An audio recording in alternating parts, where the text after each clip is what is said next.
Hello welcome dear friends, welcome back to my channel from JP Yadav. आप सभी का मेरे चैनल पे स्वागत है। तो दोस्तों आ गए हम फिर से अपने क्लास पे, एनएमएससी और एनटीएससी क्लास में। तो डियर फ्रेंड्स, आप सभी के लिए एक जरूरी नोटिफिकेशन है कि जो अभी एग्जाम का न्यू नोटिफिकेशन है वो आ चुका है। आज के इस क्लास में हम प्रिपरेशन करेंगे कि किस तरीके से आपको क्या क्या डॉक्यूमेंट्स के साथ किस तरीके से फॉर्म भरना है, पूरी डिटेल्स आज के इस वीडियो में। एंड जो नेक्स्ट क्लास रहेगा वो कूट परीक्षण का जो सेकंड टॉपिक है हमारा, सेकंड टॉपिक रहेगा जो अक्षरों का अंकी कोडिंग।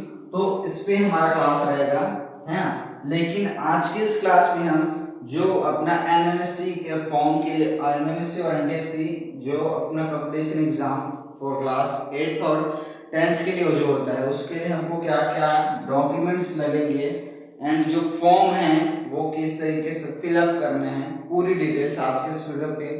एग्जाम डेट भी फिक्स जो हो चुका है, सभी की जानकारी आज के इस वीडियो पे होने वाली है दोस्तों। तो चलो शुरू करते हैं आज की इस क्लास को। बट आगे बढ़ने से पहले मेरा नाम जान लो, मेरा नाम है जयप्रकाश यादव एंड आप सभी का मेरे इस चैनल जेपी यादव जो मेरा चैनल है इस पे हार्दिक स्वागत है। दोस्तों आप सभी नेशनल मिस कम मेरिट परीक्षा की तैयारी करने के लिए और एक राष्ट्रीय प्रतिभा खोज परीक्षा की तैयारी करने के लिए आप सभी मेरे इस चैनल को सब्सक्राइब कर बेल आइकन की नोटिफिकेशन को ऑन कर लेना, ताकि आपको ऐसी जुड़ी अपडेट सबसे पहले मिलती रहे। तो दोस्तों आज के इस क्लास की प्रिपरेशन मैंने आपको बताया कि किस तरीके से फॉर्म फिलअप करना है, क्या क्या डॉक्यूमेंट्स लगेंगे, एग्जाम डेट कब है, कौन से समय में सेट एबिलिटी का पेपर है, कौन से समय में मेंटल एबिलिटी का पेपर है, पूरी डिटेल्स आज के इस क्लास में। तो चलो दोस्तों शुरू करते हैं बिना किसी देरी के, ठीक है। तो देखिए ये तो हमारा नेक्स्ट है कि ये जो हम नेक्स्ट क्लास में मिलेंगे तो अक्षरों का कोडिंग, जो कोडिंग डिकोडिंग टॉपिक अभी चल रहा है हमारा, तो उसमें अभी वर्क करेंगे। बट अभी इम्पोर्टेंट चीज ये है, हमको क्या करना है, अभी आवश्यक चीज जो फॉर्म भरना है उस पर थोड़ा सा कॉन्सेंट्रेट करना पड़ेगा, क्योंकि फॉर्म सबमिट करने के बाद हम एग्जाम देने के लिए एलिजिबल रहेंगे, ठीक है। तो चलो शुरू करते हैं। सबसे पहले ये देखिए, ये तो खैर अलग है, यहाँ पे टॉपिक्स है। आपको एनटीएससी या एनएमएससी के एग्जाम के लिए जो आवश्यक दस्तावेज है, डॉक्यूमेंट्स, वो क्या क्या लगेंगे, सबसे पहले मैं उसका प्रिपरेशन कर लेता हूँ। दस्तावेज, ठीक है, डॉक्यूमेंट, है ना। तो इसमें आपका लगेगा, देखिए तीन चीज लगता है, क्या क्या लगेगा वो वही भी बता देता हूँ मैं। अगर आपके पास कास्ट सर्टिफिकेट है, जाति प्रमाण पत्र, तो आप उसको अटैच कर सकते हैं, जाति प्रमाण पत्र, ओके। क्योंकि ये इस एग्जाम के में आपको प्रूफ दिलाएगा, किस तरीके से दिलाएगा उसको बताऊंगा। आपको आय प्रमाण पत्र लगेगा तहसीलदार वाला, है ना, यहाँ पे नोट कर लेते हैं, तहसीलदार वाला, तहसीलदार, ठीक है। आपको लगेगा, अब देखिए ये एनटीएससी और एनएमएससी के लिए है, तो इसमें आपको एक पॉइंट को याद रखना है, जो एनएमएससी है वो 8th क्लास के लिए होता है, तो आपको उसमें 7th क्लास की लगेगी मार्कशीट, और जो अभी 10th क्लास में उनको लगेगी 9th क्लास की मार्कशीट, ठीक है। अब इस एग्जाम में आपको बैठने के लिए एलिजिबल होना, ये चीज भी इम्पोर्टेंट है कि आपका, जैसे कि आप एनएमएससी के लिए फॉर्म भर रहे हो, तो आपका 7th क्लास में 75% मार्क्स होने चाहिए, ये जो है कि आवश्यक है। आप इस एग्जाम को देने के लिए, ये जो एग्जाम है इसको देने के लिए आपका जो अभी पिछले क्लास है, जैसे कि अगर मैं एनएमएससी कंपटीशन एग्जाम की बात करूं, नेशनल मिस कम मेरिट परीक्षा की, तो उसमें आपको जो 7th क्लास है उसमें 75% मार्क्स आपके होने चाहिए, तभी आप इस एग्जाम के लिए एलिजिबल हो, फॉर्म भर सकते हो, इस एग्जाम में बैठ सकते हो। फर्स्ट रूल्स ये हुआ।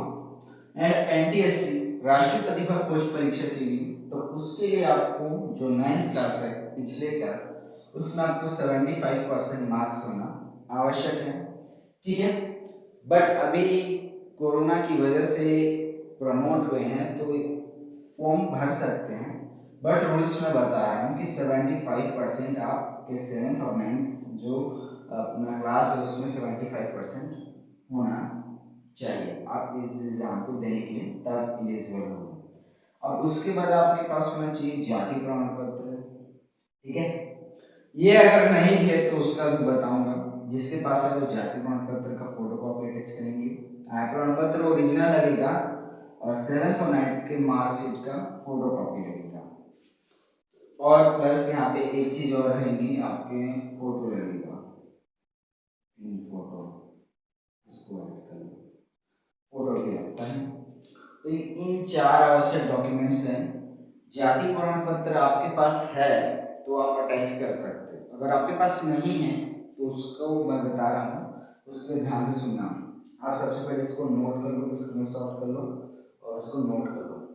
अब बात आती है, हमको एनटीएससी और अब हम एनएमएससी की बात करते हैं, तो उसके लिए आपके पास अगर जाति प्रमाण पत्र है, अभी मैं दोनों एग्जाम के लिए एनटीएससी और एनएमएससी के लिए बात कर रहा हूँ, तो अगर आपके पास जाति प्रमाण पत्र है, कास्ट सर्टिफिकेट है, तो आप उसको अटैच कर सकते हो। फर्स्ट रूल ये हुआ। आय प्रमाण, इसका जाति प्रमाण पत्र का आपको फोटो कॉपी करना है जमा, और जो आय प्रमाण पत्र उसका ओरिजिनल लगेगा तहसीलदार वाला, क्योंकि यहाँ पे ओरिजिनल चलता है। मैं यहाँ पे साइड में लिख देता हूँ ओरिजिनल, ठीक है, ओरिजिनल आपको लगेगा। और 7th जो एनएमएस का फॉर्म का भर है वो 7th क्लास का मार्कशीट का फोटो कॉपी करेंगे, और जो अभी 10th क्लास में की फॉर्म भर है वो 9th क्लास के मार्कशीट का फोटो कॉपी देंगे। ये हुआ। चौथा चीज है आपका सिर्फ फोटो लगेगा बस। ठीक है, अब आपके पास अगर जाति प्रमाण पत्र किसी कारणवश नहीं है या नहीं बना है, और आप जो है कि ओबीसी हो, एससी हो, एसटी हो, तो आप जो है कि जनरल कैटेगरी से डाल सकते हो, सामान्य वर्ग से, तब आपको जो है कि नहीं लगेगा, आपका जाति प्रमाण पत्र नहीं लगेगा, और इससे आप जो है कि फॉर्म भर सकते हो। है, सामान्य वर्ग से आप फॉर्म भरोगे अगर जनरल कैटेगरी से, तो आपको जाति प्रमाण पत्र नहीं लगेगा। अगर जिसका जो कि कास्ट सर्टिफिकेट नहीं है, ये जाति प्रमाण पत्र नहीं है, अगर वो एग्जाम में बैठना चाहता है, तो मैं उसके लिए बता रहा हूँ, वो सामान्य वर्ग से फॉर्म को सबमिट करेगा। सामान्य उसका जो वर्ग है वो सामान्य वर्ग डाल दिया जाएगा, जनरल कैटेगरी, और उसका आय प्रमाण पत्र होगा, और 7th 9th का मार्कशीट होगा, 3 फोटो होगा, तो आप उसको एग्जाम में ले लिया जाएगा। ठीक है, क्योंकि इस जनरल कैटेगरी में हमको जाति प्रमाण पत्र नहीं लगता, इसलिए आप सामान्य वर्ग से भर सकते हो अगर आपके पास जाति प्रमाण पत्र नहीं है और आप एग्जाम को देना चाहते हो। ठीक है, तो ये हुआ इसका रूल्स। आवश्यक डॉक्यूमेंट्स पता चल गया, आप इसको नोट कर लियो। ठीक है, तो ये हुआ इसका रूल्स। अब देखिए मैं यहाँ पे आपको जो है कि जाति प्रमाण पत्र आप अटैच कर रहे हो, तो उसका प्रॉफिट बताने वाला हूँ, इसका क्या प्रॉफिट है। ठीक है, तो देखिए इसका जो है कि सबसे बड़ा प्रॉफिट ये है कि अगर आप जो है कि एससी, एसटी या ओबीसी से हो, तो आपको यहाँ पे ना कट ऑफ मिलता है, छूट मिलता है, जो भी यहाँ पे इनको छूट मिलता है, तो ये यहाँ पे अगर आपके पास है तो ये आपको जो कि प्रॉफिट देता है। क्योंकि जाति प्रमाण पत्र कास्ट सर्टिफिकेट के अनुसार जो कट ऑफ बनती है, देखिए अगर किसी का कट ऑफ जो एग्जाम का कट ऑफ है उसका भी वीडियो में लाऊंगा। देखिए यहाँ पे अगर आपके पास आप जाति प्रमाण पत्र अटैच करके फॉर्म सबमिट किए हो ना, तो आपका जो कट ऑफ रहेगा वो अगर आप कैटेगरी के वाइज देखोगे तो आपका कम नंबर में सिलेक्शन हो सकता है। ये जाति प्रमाण पत्र अटैच करने का सबसे बड़ा प्रॉफिट है, क्योंकि यहाँ पे कैटेगरी वाइज कट ऑफ बनती है, जिससे जो एससी एसटी है उनका जो है कि कट ऑफ कम नंबर पे होता है, और जो ओबीसी है उसका थोड़ा टफ होता है, उसका थोड़ा सा ज़्यादा होता है, और जो सामान्य वर्ग है उनका ज़्यादा होता है, सबसे ज़्यादा उनका होता है। तो आप ये अगर आपके पास है, आपके पास तो ये अटैच कर दो, क्योंकि ये आपको बहुत बड़ा प्रॉफिट देने वाला एग्जाम है। क्योंकि इसका जो कट ऑफ है उस कट ऑफ के अगर आपके पास जो कि ये है कास्ट सर्टिफिकेट, तो उसके अनुसार कास्ट के अनुसार कट ऑफ बनता है, जो आपको एग्जाम में बड़ा सा प्रॉफिट दे देगा। तो ये इसका प्रॉफिट हुआ, और ये डॉक्यूमेंट्स के साथ आप फॉर्म भर सकते हो। 75% आपके पिछले क्लास में होने चाहिए, ताकि आप इस एग्जाम के लिए एलिजिबल हो। ये पॉइंट हुआ। अगर आपके पास जाति प्रमाण पत्र अगर नहीं है बाय द वे, तो आप सामान्य वर्ग जनरल कैटेगरी से डालोगे तो आपको जाति प्रमाण पत्र नहीं लगेगा, बट उसका जो कट ऑफ है वो टफ बनेगा, तो आपको वहाँ से थोड़ा सा ज़्यादा मेहनत करनी पड़ेगा। अगर आपके पास जाति प्रमाण पत्र है, कास्ट सर्टिफिकेट है, तो बहुत अच्छी बात है, आप इसको अटैच करोगे तो आपको वहाँ पे SC ST जो भी आपको BC हो उस कैटेगरी के वजह से आपको प्रॉफिट मिलेगा एग्जाम में कट ऑफ के अनुसार। तो ये हुआ इसका प्रोसेस NTSC और NMSC के लिए डॉक्यूमेंट्स का, और NTSC से आपको जो कि कोई भी दिक्कत आएगी तो वहाँ पे आप कमेंट सेक्शन में पूछ सकते हो। ये तो बात हुई। अब बात करते हैं एग्ज़ाम डेट की। एग्ज़ाम डेट कितने समय से कितने समय तक जो अपना सॉरी यहाँ पे समय कितना है मेंटल एबिलिटी का, सेट एबिलिटी का, तो ये चीज़ अभी प्रिपेयर करते हैं। ठीक है, ये चीज़ आप नोट कर लियोगे। अब देखिए यहाँ पे 16 जनवरी को आपका एग्ज़ाम है। एग्ज़ाम डेट आप लिख लो, एग्ज़ाम डेट यहाँ पे तो 16 जनवरी आया है NTSC के लिए, और ये भी वही होगा, है ना, 16 जनवरी को है, 16 जनवरी को है एग्ज़ाम। और एग्ज़ाम जो कि एक्चुअल में संडे को होता है, क्योंकि हम लोग ना जब एग्ज़ाम जाते हैं तो संडे को ही होता है, क्योंकि उस टाइम इस संडे के जो दिन है वो उस दिन स्कूल बंद रहते हैं, जिसके हिसाब से एग्ज़ाम को रखा जाता है। इसलिए जो एग्ज़ाम है वो संडे को ही पड़ेगा, आप जिसको गौर करना हो। ठीक है, तो 16 जनवरी को एग्ज़ाम है। ठीक है, कैसे है उसको मैं बताऊंगा कि किस टाइमिंग में आपका बौद्धिक योग्यता का पेपर होगा, किस टाइम में सेट एबिलिटी का जो है पेपर होगा। ठीक है, तो देखिए इस एग्ज़ाम में ये तो एग्ज़ाम डेट है, इसको नोट कर लो, 16 जनवरी को एग्ज़ाम है। ठीक है, जो एग्ज़ाम डेट है आपको मैं साइड में लिखता हूँ, एग्ज़ाम डेट 16 जनवरी को है। ठीक है, अब ये जो है इनमें जो है कि दो पेपर होते हैं, आपको मैं एक बार और जानकारी दे देता हूँ। बौद्धिक और शैक्षिक, शैक्षिक योग्यता, और ये होता है बौद्धिक योग्यता। ये दोनों जो कि 90 प्रश्न होते हैं इसमें। ठीक है, प्रश्न 90 प्रश्न होते हैं और 90 मार्क्स होते हैं, है ना, 90 प्रश्न और 90 मार्क्स होते हैं, है ना। तो देखिए अभी का जो एग्ज़ाम जो अभी निकला है अभी नोटिफिकेशन, तो उसमें आपका रहेगा 10 से 12 बजे तक सेट एबिलिटी का, सुबह के 10 से 12 तक रहेगा आपका बौद्धिक योग्यता। उसके बाद 1 घंटे का लंच रहता है, फिर 1 से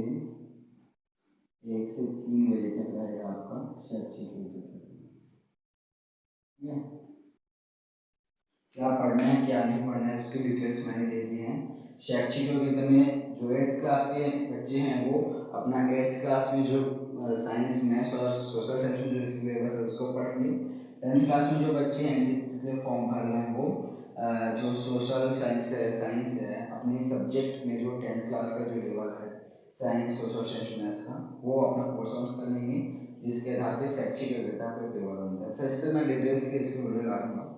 फिर से ये जानकारी के लिए बौद्धिक योग्यता का पेपर आपका 90 प्रश्न का है, 90 प्रश्न आएंगे, 90 मार्क्स के होंगे। 2 घंटे में आपको 90 प्रश्न सॉल्व करने हैं और आंसर शीट किस तरीके से फिल करना है उसकी जानकारी भी दूंगा। शैक्षिक योग्यता का पेपर भी आप जो कि 10 से 12 बजे तक आप बौद्धिक योग्यता का एग्जाम जो कि 2 घंटे का रहेगा, 90 प्रश्न रहेंगे, कुल 90 मार्क्स के रहेंगे। अब 1 घंटे का आप उसके बाद लंच रहेगा, उसके बाद 1 से 3 बजे तक से ठीक 2 घंटे का एग्जाम रहेगा शैक्षिक योग्यता का। इसमें भी कुल 90 प्रश्न रहेंगे, 90 मार्क्स के। तो एक क्वेश्चन जो है कि 180 मार्क्स के होते हैं। अब इस हिसाब से जिस हिसाब से फॉर्म भरा जाता है उस हिसाब से एग्जाम का कट ऑफ बनता है। अभी का कट ऑफ आया नहीं, जब आएगा तो मैं उसका वीडियो जरूर लाऊंगा। ठीक है, तो ये रहा डिटेल्स। अब बात आती है फॉर्म को किस तरीके से भरना है, तो मैं उसके लिए मैं अपने मोबाइल की स्क्रीन पे आपको लेके चलता हूँ, क्योंकि वहाँ पे सारा प्रोसेस करके दिखाऊंगा। ये तो रहा डॉक्यूमेंट्स, आवश्यक डॉक्यूमेंट्स। एग्ज़ाम डेट है 16 जनवरी को, और जो पेपर है वो दो भागों में होता है, बौद्धिक योग्यता, शैक्षिक योग्यता। आपका जो बौद्धिक योग्यता है और जो आपका एग्ज़ाम सेंटर है वो आप जब फॉर्म भरोगे तो जब आपका जो अपना स्कूल के माध्यम से उसको भरोगे तो वहाँ पे एग्ज़ाम सेंटर और एडमिट कार्ड जब आएगा तो वहाँ पे एग्ज़ाम सेंटर लिखा जाएगा रहता है एग्ज़ाम सेंटर, वहाँ पे आपको पहुँच के एग्ज़ाम देना रहता है। तो 10 से 12 बजे तक रहेगा बौद्धिक योग्यता पेपर, 90 प्रश्न 90 मार्क्स के। शैक्षिक योग्यता का रहेगा 1 से 3 बजे तक, बीच में 1 घंटे का लंच रहेगा, 90 प्रश्न 90 मार्क्स की। तो ये रही पूरी डिटेल्स। अब बात आती है फॉर्म को किस तरीके से भरना है। उसके बाद हमारा आज का क्लास एंड होता है और पूरी डिटेल्स आज के इस क्लास पे। तो होप सो मैं जो कि आशा करता हूँ आप लोगों को ये समझ में आएगा, तो समझ आएगा तो एक लाइक ताकि मुझे सपोर्ट मिले, एंड लाइक शेयर सब्सक्राइब जो बंदे एनटीएससी और एनएससी की तैयारी कर रहे हैं। ठीक है, तो चलो मोबाइल की स्क्रीन पे चल के देखते हैं कि किस तरीके से हमको फॉर्म भरना है। ओके, और बेस्ट ऑफ लक, अच्छे से पढ़ाई करो और देखते हैं कि हमको किस तरीके से करना है। और अच्छे से याद रखना एग्जाम डेट 16 जनवरी को है। फिलहाल मैं बीच बीच में जानकारी देते रहूँगा, बट एग्जाम डेट 16 जनवरी को है और किस किस बेस पे है। 10 से 12 बौद्धिक, 1 से 3 शैक्षिक, 90 प्रश्न 90 मार्क्स में दोनों में रहेगा। ठीक है, तो चलो मैं मोबाइल के थ्रू फॉर्म कैसे भरना है वो चीज़ बताता हूँ। ठीक है,